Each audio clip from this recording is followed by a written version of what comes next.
The bell above the door of Maggie's diner chimed as Sarah Chen walked in, her worn navy jacket hanging loosely over her small frame.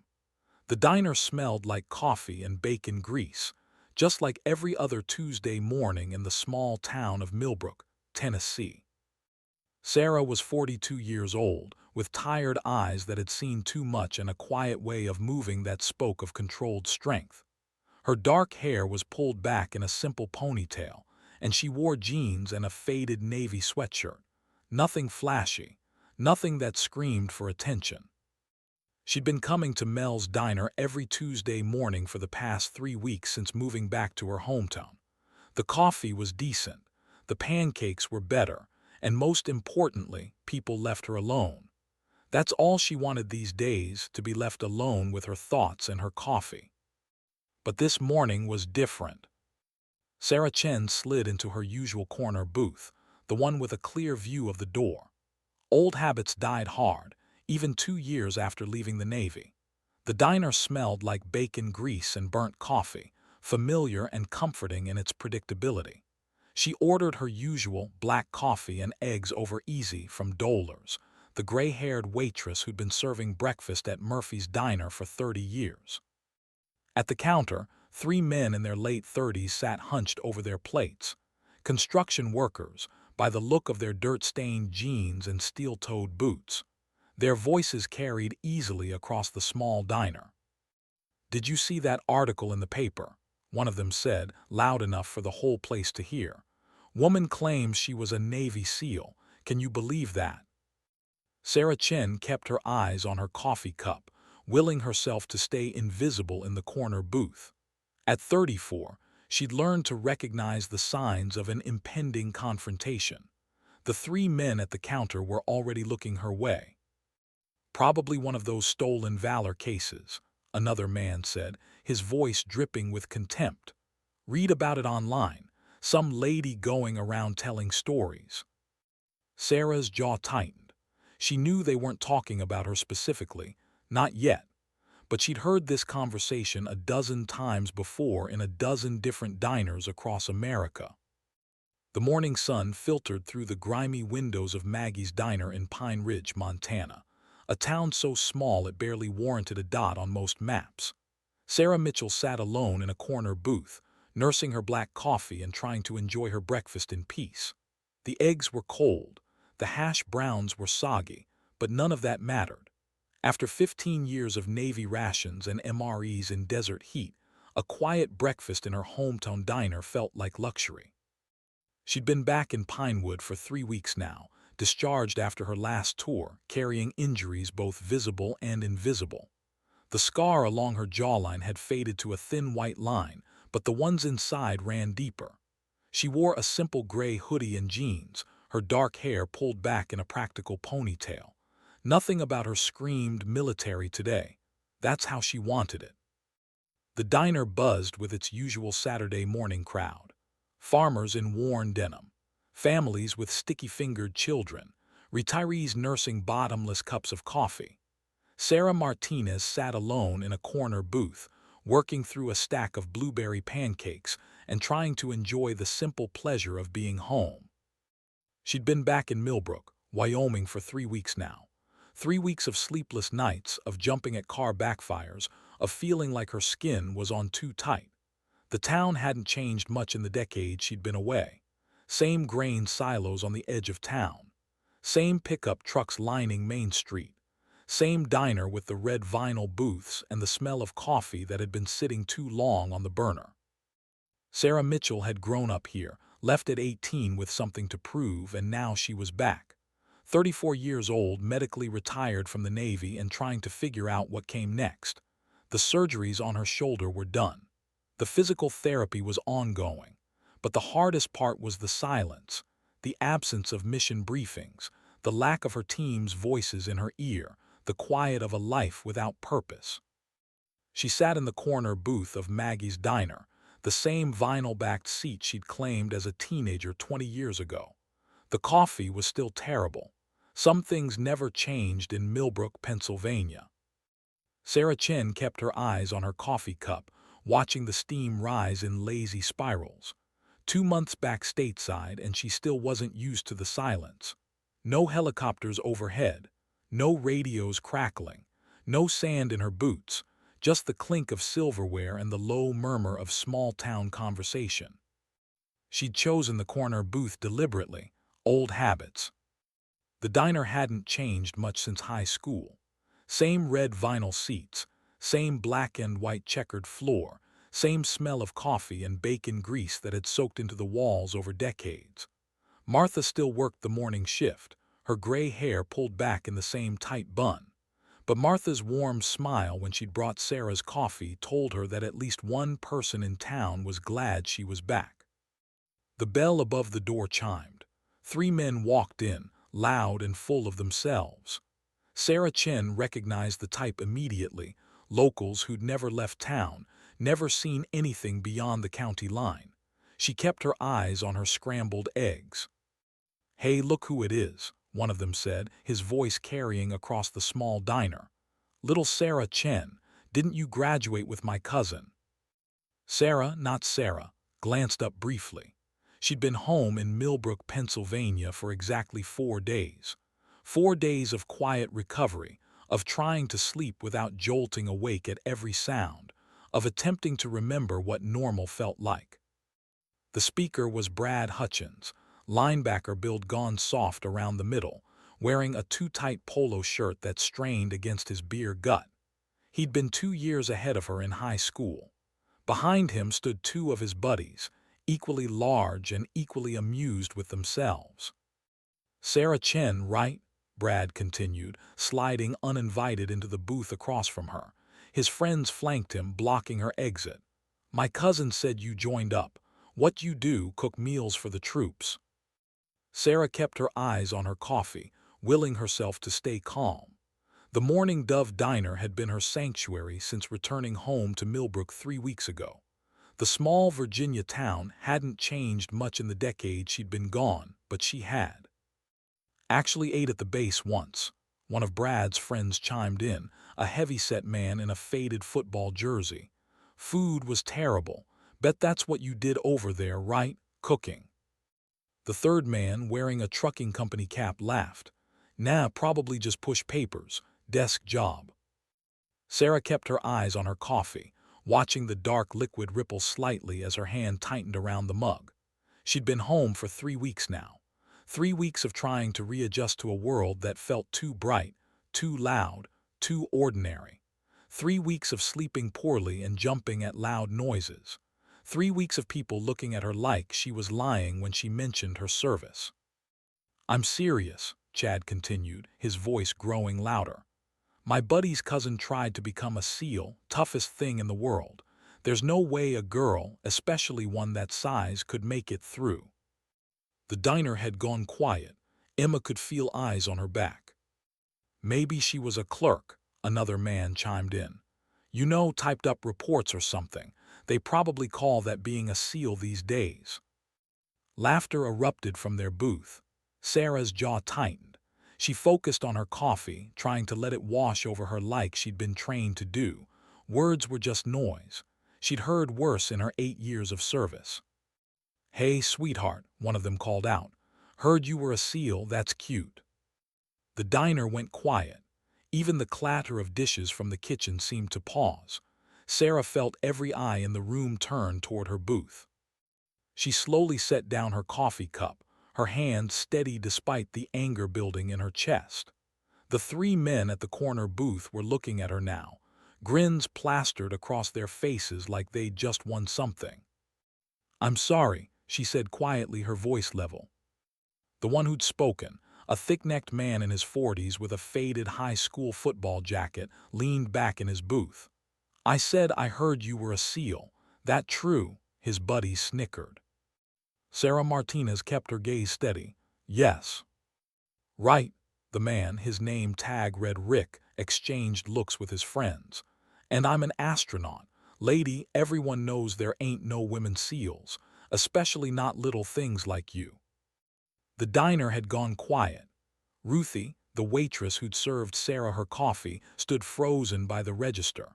The other patrons, mostly regulars in this small Montana town, watched with a mixture of curiosity and discomfort.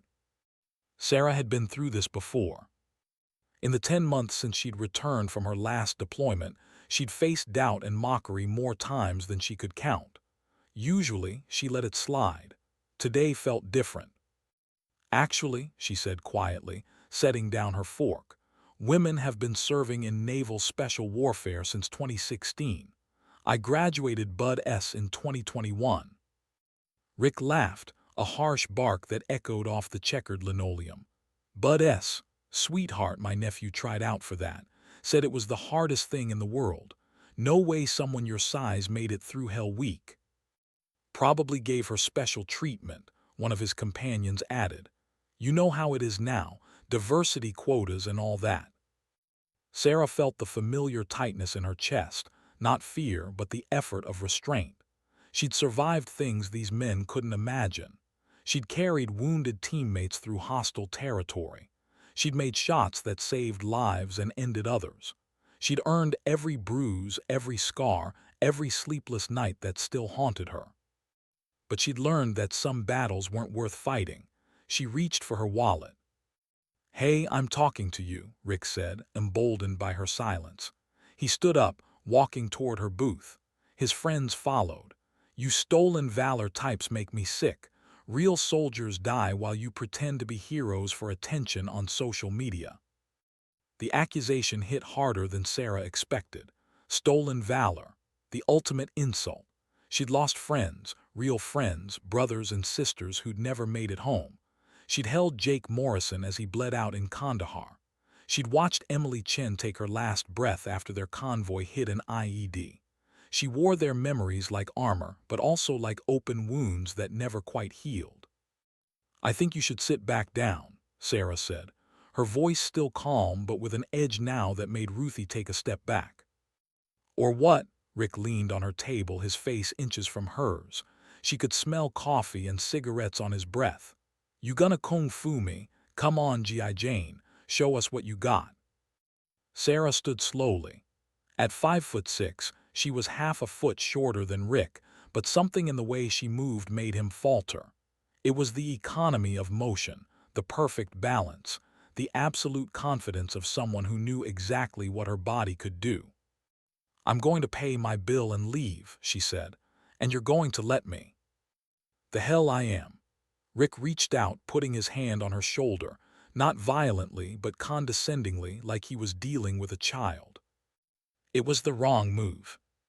Sarah's response was so fast that most people in the diner missed it. One moment, Rick's hand was on her shoulder. The next, he was on his knees, his arm twisted at an angle that made his friends rush forward. "Don't," Sarah said, and the word carried such authority that they froze. She wasn't straining. She wasn't even breathing hard. Rick's 200-pound frame might as well have been made of paper. "Now," Sarah continued, maintaining her hold with one hand while pulling out her phone with the other, "I'm going to show you something." The phone screen illuminated Sarah's face as she scrolled one-handed, still holding Rick in a control position that was painful enough to keep him compliant but not damaging. Years of training had taught her precisely where those lines were.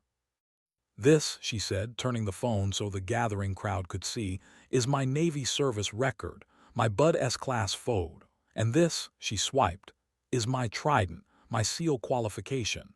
Issued January 15, 2021. Rick's face had gone from red with anger to white with pain and embarrassment. Okay, I believe you. Let go." "Not yet." Sarah's voice remained eerily calm. "Because you didn't just insult me. You insulted every woman who served, every person who's actually earned what you were so quick to call fake."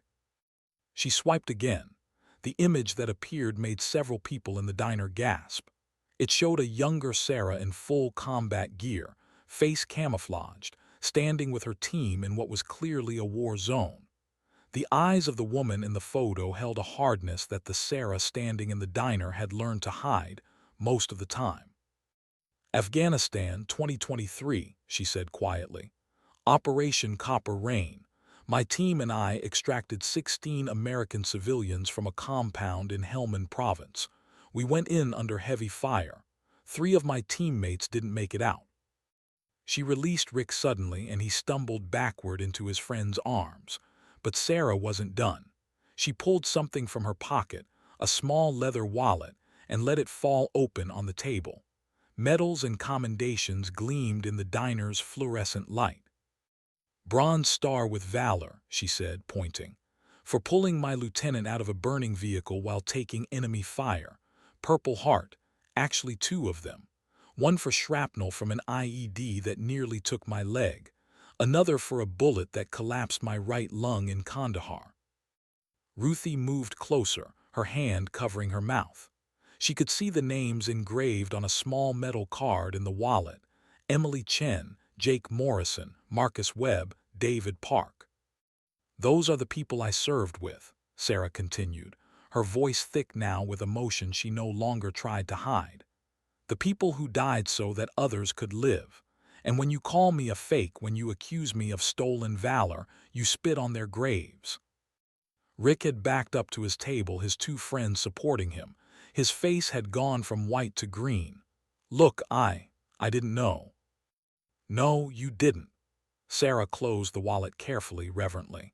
"You didn't know and you didn't care.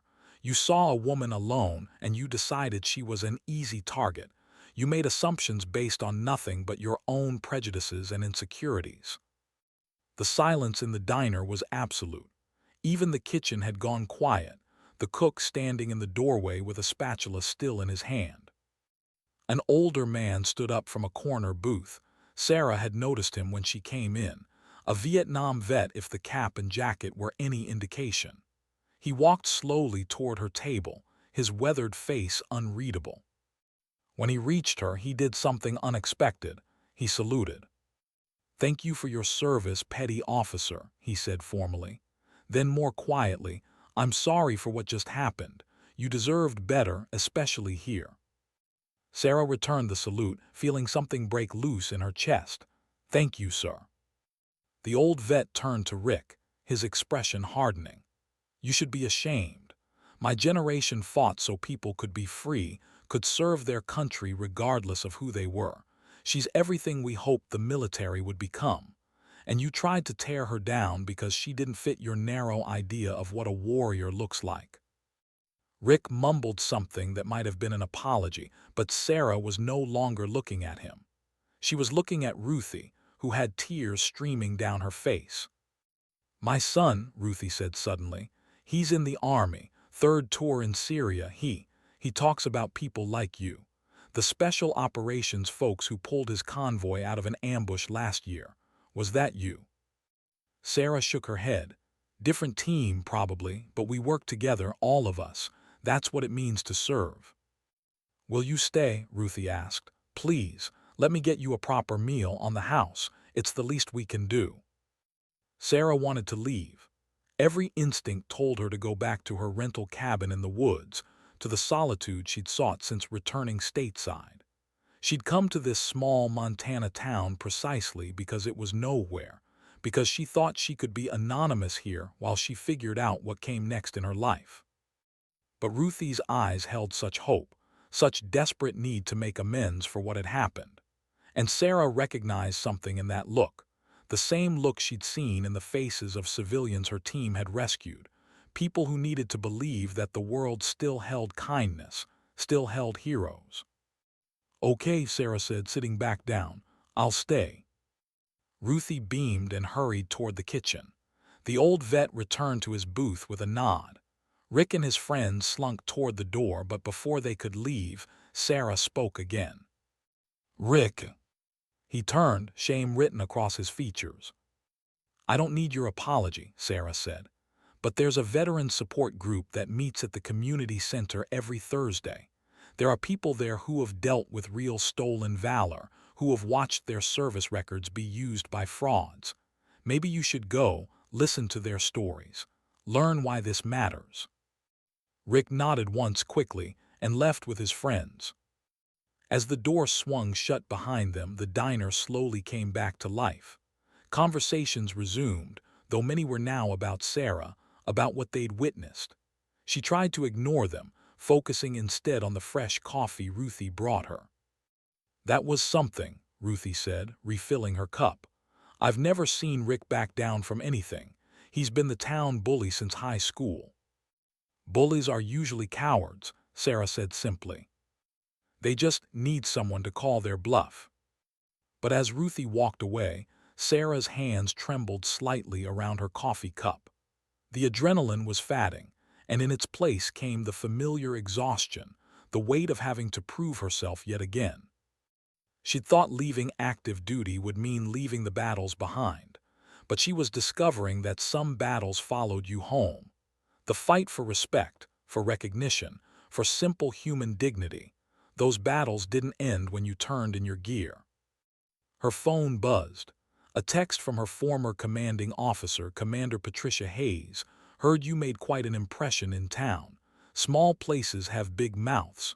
You okay?" Sarah smiled despite herself. She'd forgotten how fast news traveled in places like this. She typed back, "Define okay.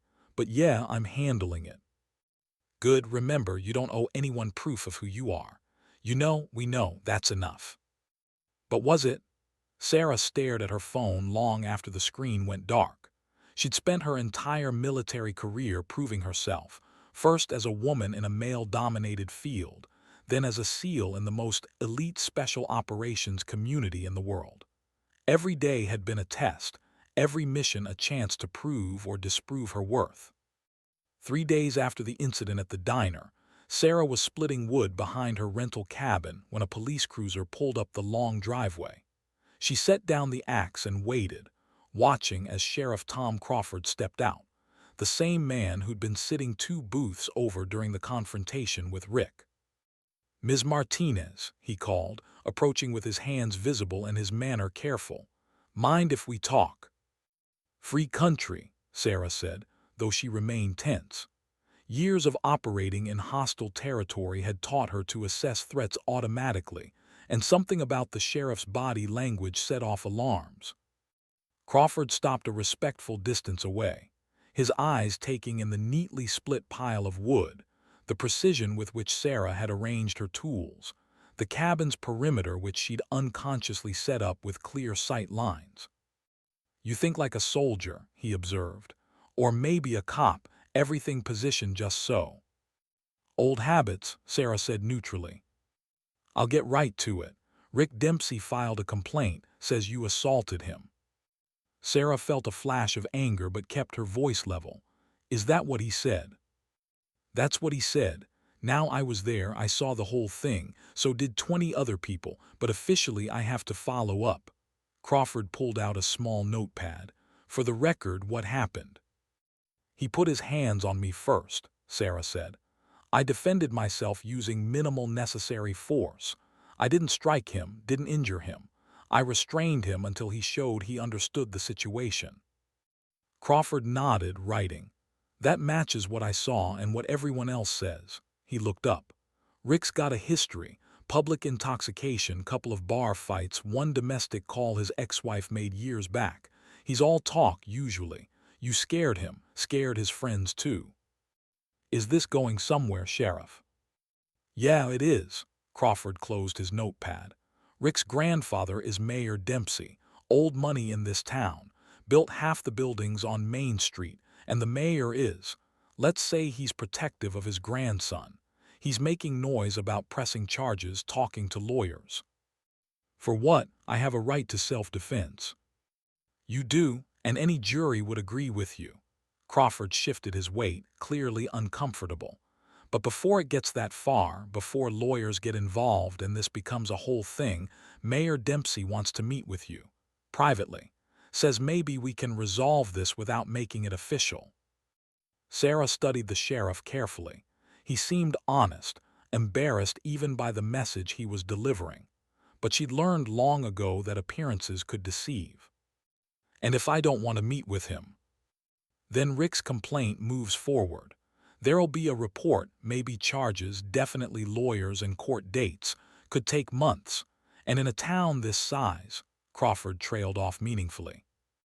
In a town this size, the mayor's word carries weight, Sarah finished. And a stranger veteran who put hands on his grandson, even in self-defense, might not get a fair shake. I didn't say that. You didn't have to. They stood in silence for a moment, the sound of wind through pine trees the only noise. Sarah had faced enemy combatants, had made life-or-death decisions in split seconds, had held the line when others fell. This should have been simple, walk away or stand her ground, but something made her pause. When and where? She asked finally. Relief crossed Crawford's face. Tomorrow morning, 10 o'clock, mayor's office at Town Hall. After the sheriff left, Sarah went inside and called Commander Hayes. Her former listened without interrupting as Sarah explained the situation. It's a shakedown, Hayes said bluntly when Sarah finished. Small-town politics. They think you'll be intimidated, that you'll apologize and slink away to avoid trouble. That's what I thought. So don't go. Let them file their complaint. I'll have JAG lawyers there within 24 hours. This won't even make it to arraignment. That'll make things worse, Sarah said, staring out the window at the mountains. Turn this into a federal case, literally. The town will close ranks. I'll never have peace here. Why do you care about peace in a town where the first local you met tried to humiliate you? It was a fair question. Sarah wasn't sure she had a good answer, because not everyone here is like Rick. Ruthie wasn't. That old vet wasn't. The people who clapped when I showed my service record weren't, and because running away feels like letting them win. Hayes was quiet for a long moment. I know that feeling, but Sarah, you've already won every fight that matters. You don't have to prove anything to these people. Maybe I'm not trying to prove something to them. Maybe I'm trying to prove it to myself. Prove what? That I can still fight without a weapon, that I can win without a team, that I'm more than just a soldier. Hayes sighed. You were always more than just a soldier, but I know you won't believe that until you figure it out yourself. Fine, go to the meeting, but take this advice. Don't go in there ready to fight. Go in ready to negotiate. Sometimes the strongest thing you can do is find the middle ground. But when Sarah walked into Mayor Dempsey's office the next morning, she found no middle ground waiting for her. The mayor was a large man in his 70s, with the kind of face that had probably been handsome once but had hardened into permanent disapproval. He sat behind an enormous oak desk, and he didn't stand when Sarah entered. Rick sat in a chair to his right, his arm in a sling that definitely hadn't been there 3 days ago. Ms. Martinez, the mayor said coldly, thank you for coming, please sit. Sarah remained standing. I'll stand, thanks. Suit yourself. Mayor Dempsey leaned back in his chair. My grandson tells me you attacked him unprovoked in Ruthie's diner, that you injured his shoulder so badly he needed medical attention. Sarah looked at Rick, whose eyes wouldn't meet hers. That's a lie. He put his hands on me first and his shoulder was fine when he left the diner. Ask the 20 witnesses. Witnesses can be mistaken, the mayor said smoothly, especially in a tense situation. But I'm not interested in he said, she said. I'm interested in resolving this quietly, for everyone's benefit. How much? The mayor's eyebrows rose. Excuse me. How much money do you want? That's what this is, right? A shakedown. You think I'll pay to make this go away? I think, the mayor said, his voice hardening, that you're a stranger in our town who assaulted a local citizen. I think you're living here under some kind of false pretense, probably running from something. And I think you should strongly consider moving on before things get complicated. There it was, not money exile. They wanted her gone. I paid 3 months' rent in advance on that cabin, Sarah said. I've got 7 weeks left. I'm not going anywhere. Rick finally spoke up, his voice whiny. Grandpa, she. Shut up, Rick. The mayor didn't take his eyes off Sarah. Ms. Martinez, I'm going to be very clear. My family has been in this town for 4 generations. We employ half the people who live here. We fund the schools, the hospital, the community programs. When we speak, people listen. Is there a point to this family history? The point is that you have no friends here, no support, no one who will take your side when this becomes a legal matter.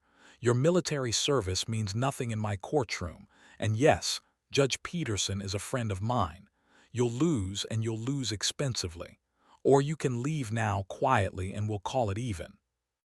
Sarah felt the familiar cold settle over her, the same feeling she got before a mission. When the talking ended and the action began, but Hayes's words echoed in her mind. Sometimes the strongest thing you can do is find the middle ground. I need to think about it, Sarah repeated, watching the mayor's expression shift from confident to confused. He'd expected anger or capitulation, not this measured response. There's nothing to think about, Mayor Dempsey said. You leave or we pursue charges. Simple choice. Is it? Sarah moved to the window, looking out over Main Street. From 3 floors up, she could see most of the small downtown, the diner where this had started, the hardware store, the post office, the community center with its American flag rippling in the mountain breeze. Because it seems to me there's a third option you haven't considered. And what's that? Sarah turned back to face them. The truth, all of it, public on record. Rick shifted uncomfortably, but the mayor's expression didn't change. We're not afraid of the truth, Ms. Martinez. Aren't you? Sarah pulled out her phone. Because I did some research last night. Turns out Rick here has quite the history. 3 DUIs that got reduced to reckless driving. 2 assault charges that disappeared. That domestic call Sheriff Crawford mentioned. There were 6 others that never made it into any official report. That's, Rick started, but his grandfather cut him off with a look. Allegations and rumors, the mayor said. Nothing proven. Exactly. Nothing proven because charges kept getting dropped, complaints kept disappearing. Small-town politics at work. Sarah set her phone on the desk, still displaying a news article. But here's what interests me more. Last year, a veteran named Marcus Reeves moved to town, former Army Ranger. He applied for a job with the county, and Rick here was on the hearing committee. Marcus didn't get the job, even though he was the most qualified candidate. He left town 3 months later. What's your point? My point is that I called Marcus yesterday. He told me a very similar story to mine. Rick confronted him at a bar, accused him of being a fake veteran, tried to start a fight. When Marcus defended himself, suddenly there were complaints and threats. The job offer was withdrawn. Marcus was told he should probably leave town. The mayor's jaw tightened, hearsay and speculation. Is it? Sarah opened her phone again, scrolling. Because Marcus kept records. He kept the emails, the texts, the job offer, and its sudden withdrawal. And he's not the only one. I spent yesterday on the phone with the VA regional office. In the past 5 years, 4 veterans have moved to this town and then left within 6 months. All of them had confrontations with Rick. All of them faced sudden legal or employment problems. None of them stayed. This is ridiculous, Rick began. Shut up, Rick, his grandfather snapped. Ms. Martinez, I don't know what you think you're doing. I think I'm discovering a pattern. Your grandson has a problem with veterans, particularly those who actually served in combat. Maybe it's jealousy. Maybe it's insecurity. Maybe he wanted to serve and couldn't, and that eats at him. I don't really care about his psychological problems. Then what do you care about? The mayor was standing now, his face flushed. I care about the other veterans who might come here looking for peace and quiet, like I was. I care that you've created a hostile environment where people who serve their country get driven out by a bully with a powerful grandfather. And I care that you think you can do it again to me. Sarah picked up her phone. So here's my counteroffer. Rick drops his complaint. You leave me alone for the remainder of my rental period. And in exchange, I don't go public with what I've learned. I don't contact the other veterans and help them file a class action lawsuit. I don't send this information to the state attorney general's office, which takes veterans' rights violations very seriously. The silence in the office was deafening. Mayor Dempsey and Rick stared at her like she'd grown a second head. "You're bluffing," the mayor said finally.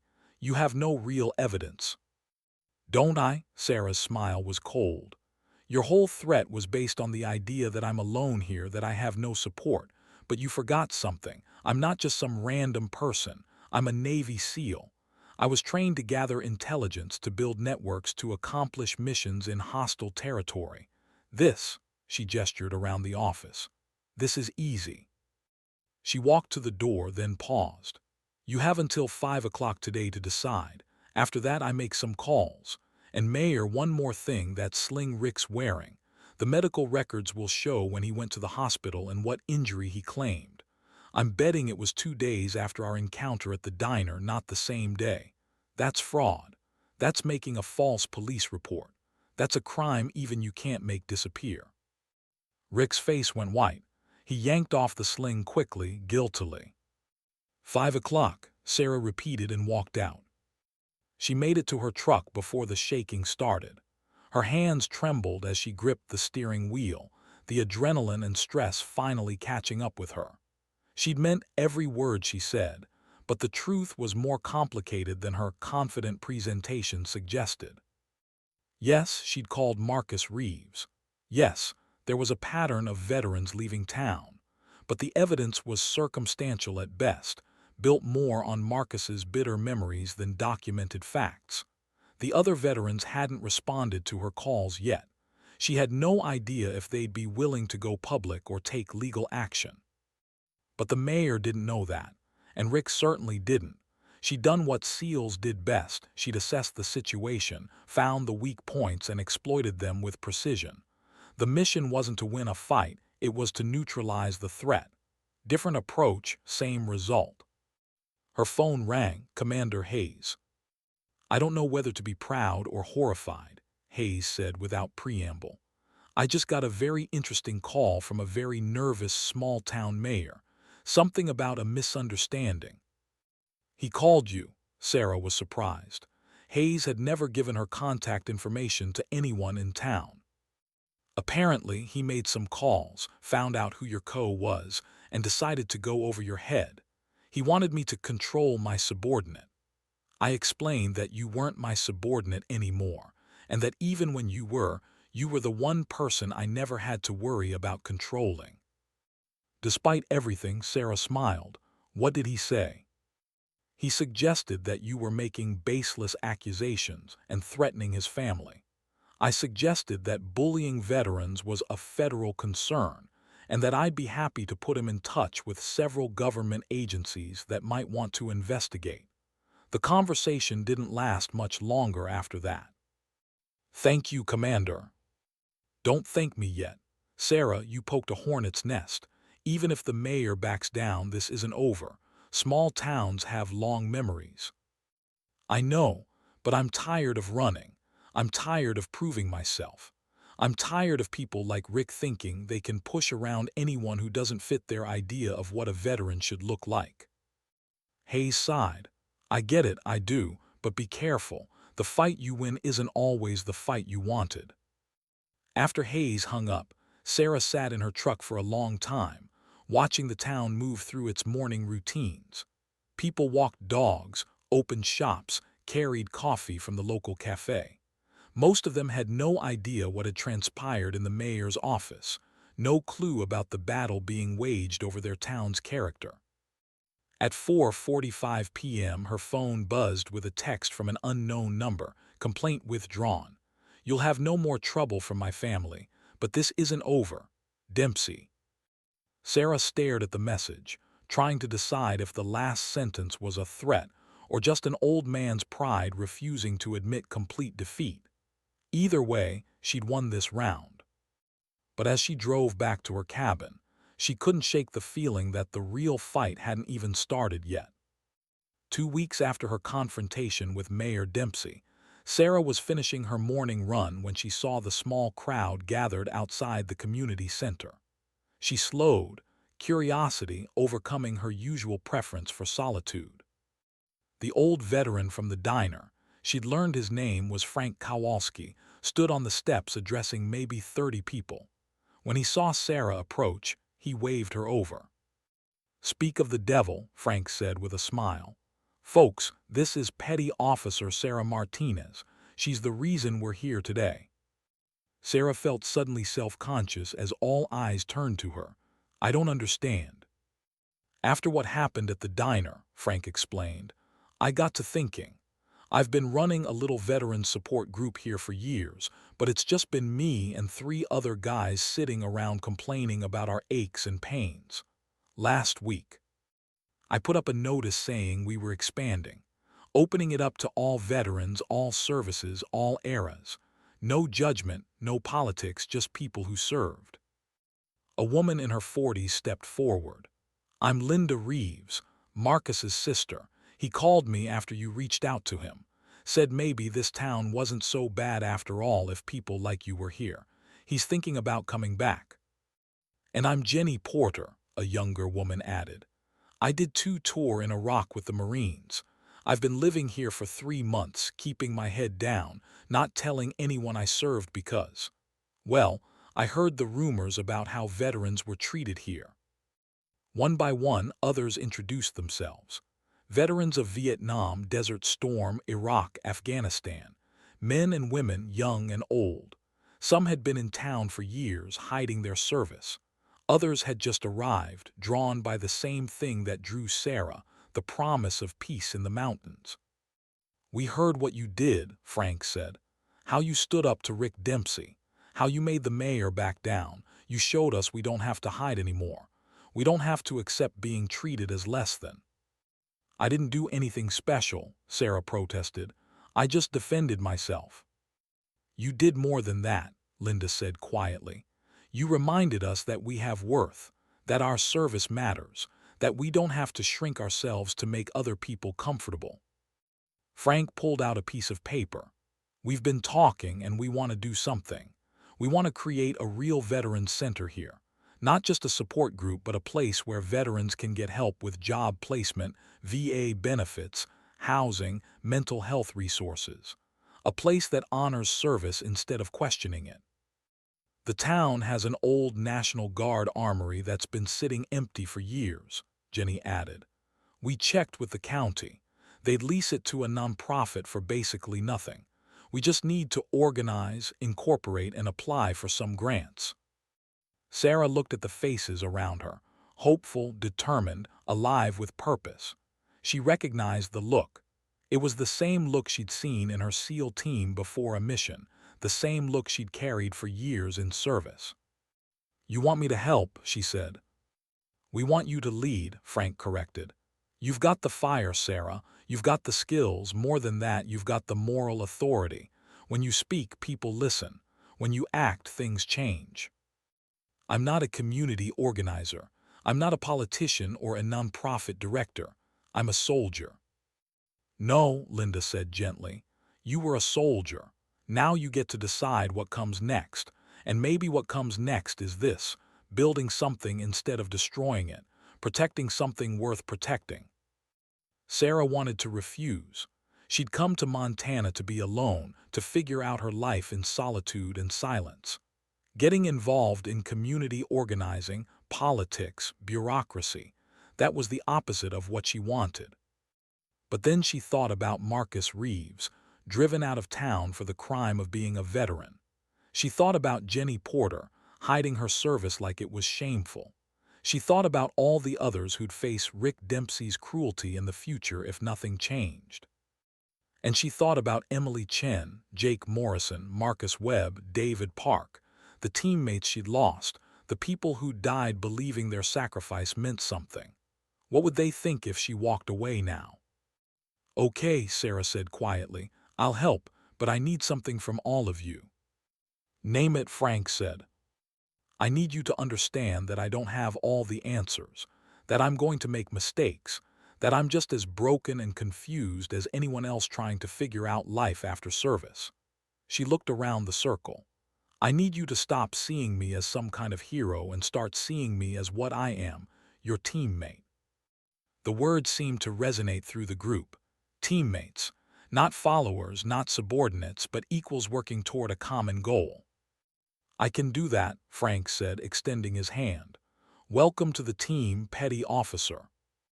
Over the next 6 weeks, Sarah learned that building something was harder than she'd expected and more rewarding. The veterans group met twice a week, planning their center, filing paperwork, reaching out to state and federal resources. Sarah used her military planning skills to organize their efforts, breaking big goals into achievable missions. The town's response was mixed. Some people enthusiastically supported the Veterans Center. Others, particularly those loyal to Mayor Dempsey, resisted. But slowly, steadily, the project moved forward. Sarah also learned that small-town life had unexpected benefits. Ruthie from the diner became a friend, stopping by Sarah's cabin with fresh-baked bread and conversation.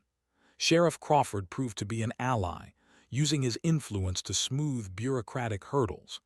Even Judge Peterson, the mayor's supposed friend, turned out to be a Vietnam veteran himself who quietly supported their efforts. Rick Dempsey, meanwhile, seemed to shrink. Without his grandfather's protection and facing a united group of veterans, he became what he'd always been, just another bully whose power depended on his victims' isolation. 3 months after the diner incident, the Veterans Center held its grand opening. The old armory had been cleaned and renovated, largely by the veterans themselves. It wasn't fancy, but it was theirs. Mayor Dempsey didn't attend, but half the town did. Frank gave a speech thanking everyone who'd helped.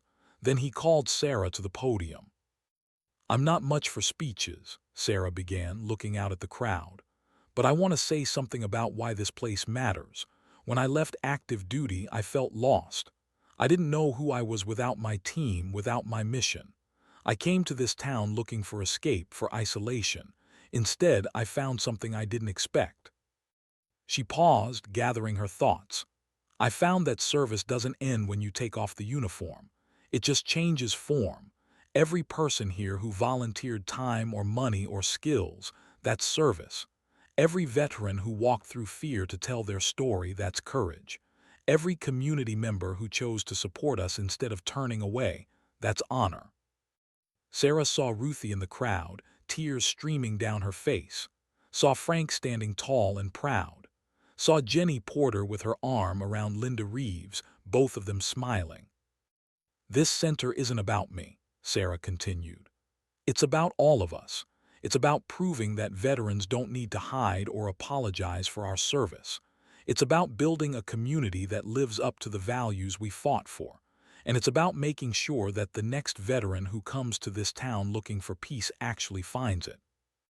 The applause was thunderous. As Sarah stepped away from the podium, Frank pulled her into a hug. "You did it, kid. You really did it." "We did it," Sarah corrected, "all of us." Later, as the celebration wound down, Sarah found herself standing outside, looking up at the mountains silhouetted against the sunset. Her phone buzzed. Commander Hayes. "Saw the news story about the Veterans Center. Proud of you, Petty Officer. You found your mission." Sarah smiled and typed back, "Found more than that. Found my team, found my purpose, found home." As she walked back inside, Sarah realized that the scared, angry woman who'd snapped at Rick Dempsey in a diner had transformed into someone new. Not just a soldier, not just a veteran, but a builder, a leader, a person who'd learned that the strongest battles aren't always fought with weapons. Sometimes the strongest thing you can do is stay, to stand your ground, to build something better. And sometimes the room goes silent not because you forced it to, but because you gave people something worth listening to, something worth believing in. 3 years later, the Montana Veterans Resource Center would serve over 500 veterans across 3 counties. Sarah would stay on as executive director, though she'd insist on a team leadership structure. Rick Dempsey would quietly leave town after his grandfather's death, and Mayor Dempsey's successor would be a woman Marine Corps veteran. But on that night, as Sarah locked up the center and drove home to her cabin, she didn't know any of that. She only knew that for the first time since she'd left active duty, she felt at peace. The fight in the diner had been about respect. The confrontation with the mayor had been about justice, but the Veterans Center, that was about something more. It was about proving that the silence that follows isn't always born of fear or defeat. Sometimes it's born of respect, of recognition, of people finally understanding that the person standing in front of them earned every bit of space they take up.